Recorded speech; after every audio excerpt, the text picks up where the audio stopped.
Assalamualaikum warahmatullahi wabarakatuh. Perkenalkan, nama saya Rinaldi Junior dari kelas Manajemen Karyawan 2, NIM 200-111-051.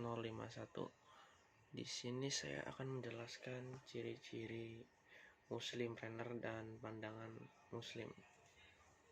Yang pertama, saya akan menjelaskan tentang kewirausahaan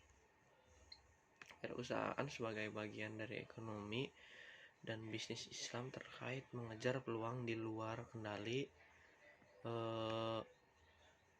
sumber daya. Setiap kegiatan bisnis dan wirausaha yang sejalan dengan ajaran Islam dianggap sebagai ibadah Allah Subhanahu wa taala. Ibadah pada Allah Subhanahu wa taala. Segala jenis amalan yang sesuai dengan pedoman dan ketentuan Islam dihitung sebagai amalan yang baik dan diberi pahala oleh Allah Subhanahu wa taala. Selanjutnya ada Islam dan etika. Etika berasal dari kata Yunani atau bisa disebut ethos yang berkembang menjadi ethique dalam bahasa Prancis, etis atau Latinnya, dan etik dalam bahasa Inggris. Universal 1999. Etika meliputi karakter, perilaku, prinsip moral yang mempengaruhi perilaku dan nilai-nilai yang dipercayai oleh individu dan kelompok. Noresali Baharon 2000. Banyak penulis mendefinisikan etika sebagai seperangkat nilai, norma, dan landasan moral yang berkenan dengan perilaku individu dalam suatu kelompok sosial. Hal ini memungkinkan mereka untuk membedakan tindakan sebagai benar atau salah dan sebagai baik atau buruknya. Selanjutnya ada Islam dan kewirausahaan.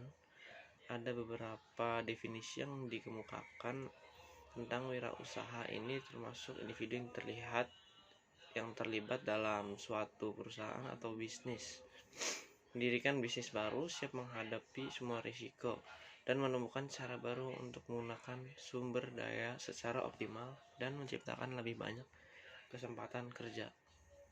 Selanjutnya ada metodologi. Data yang digunakan untuk penelitian ini dikumpulkan melalui pendekatan kualitatif, serangkaian wawancara semi struktur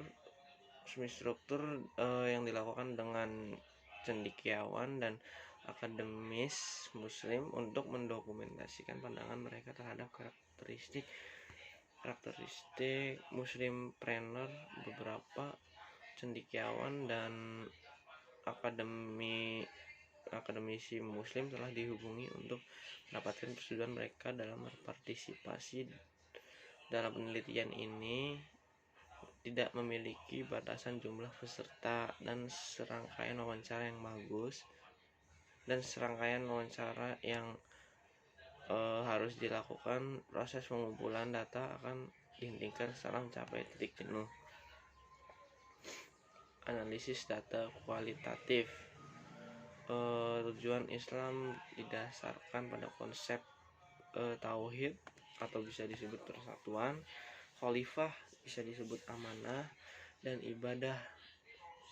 Islam beroperasi dalam konsep-konsep ini melalui elemen adil, keadilan sosial, dan istislah, kepentingan umum.